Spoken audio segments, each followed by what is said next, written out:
Harper Audio presents Same Beach Next Year by Dorothea Benton Frank, performed by Bernadette Dunne. Prologue. Isle of Palm, South Carolina, 2016.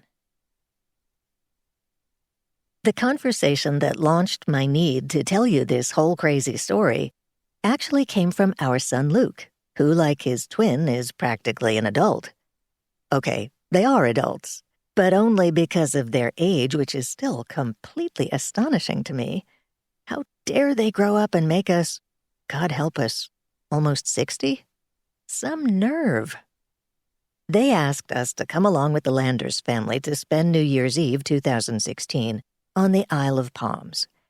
Adam and I and our boys have vacationed with Eve and Carl Landers, their daughter Daphne, and Eve's mother Cookie, for decades. We all love wild dunes and being together so much that we bought condos near each other and watched our children grow up to the music of the Atlantic Ocean's changing tides and the squawking of thousands of generations of seagulls. In the early days, we drank enough white wine and various trending cocktails to float a container ship. Mai Tais, stormy weathers, salty dogs, Moscow mules. And we cooked dinner together more times than I could count.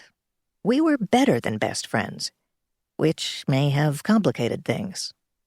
Okay, it made things complicated in the extreme. But why wouldn't you love who you love loves? It's sort of like you are what you eat eats. Adam and I rarely, if ever, go to the beach in the winter. Well, maybe my husband takes a drive there occasionally to do repairs or to assess the havoc a renter has caused on the plumbing or to fix a leak.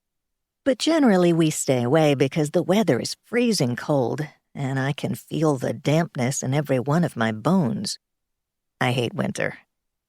But New Year's was such an unusual request that we all agreed to go. And needless to say, Eve, Carl, Adam, and I were as thrilled as we always were to see each other. Honestly, any excuse to see each other would work, and maybe we are finally old enough to admit it. Before I go any further, I want you to know this wasn't like that old movie Bob and Carol and Ted and Alice, the one where two perfectly nice married couples swap spouses. But boy, there was a moment when it could have been. And I'll get to that steamy business later on. But for now, we have to begin at the beginning, even though it's New Year's Eve and I'm on my way to a freezing beach.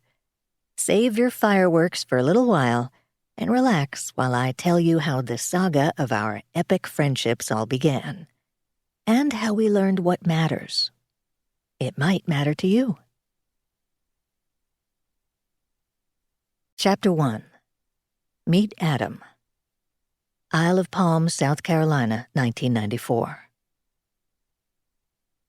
My fabulous wife Eliza has an opinion on everything, but she's not from here, and it's always been hard for her to get a grasp on what it means to be from the Low Country. So how can she explain the Low Country to you? She can't. The pluff mud is in my veins, not hers. This whole business of Low Country versus the rest of the state of South Carolina goes back several hundred years. All you have to do is visualize Charleston, South Carolina as the center of the universe. To know the holy city is to love her, but to understand her might take several lifetimes. In the best of seasons, Charleston is a dowager queen, but still plenty sexy and sultry despite the centuries of her age. She charms the hearts and souls of legions of visitors year after year. Tourists arrive in droves from all over the world, the same way they do any other world-class destination. They come with cameras and guidebooks and restaurant reservations to witness Charleston's illustrious history, her legendary beauty, and her unique way of life.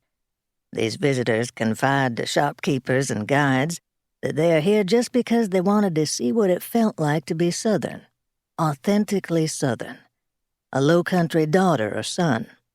They seldom leave disappointed.